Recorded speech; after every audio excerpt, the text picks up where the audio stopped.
যাকে ভোট দিচ্ছি সে ক্ষমতায় না আসে কিন্তু আমি জান্নাত তাহলে লাভ। মসজিদে গিয়ে কষ্ট করে জান্নাত খোঁজার দরকার নাই।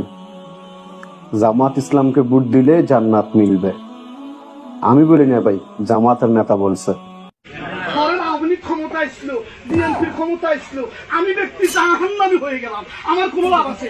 আর বিএনপিও ক্ষমতা আসলো না, আমিও ক্ষমতা আসলাম না, কিন্তু আমি আল্লাহর পক্ষে কোরআনের পক্ষে থাকার কারণে আমি যাকে ভোট দিচ্ছি সে ক্ষমতায় না আসুক কিন্তু আমি জান্নাত, তাহলে লাভ কোনটা? আমারটা। তাহলে সরকার ক্ষমতা আসুক বা না আসুক, আমি যদি জান্নাতি হই এটাই আমার লাভ।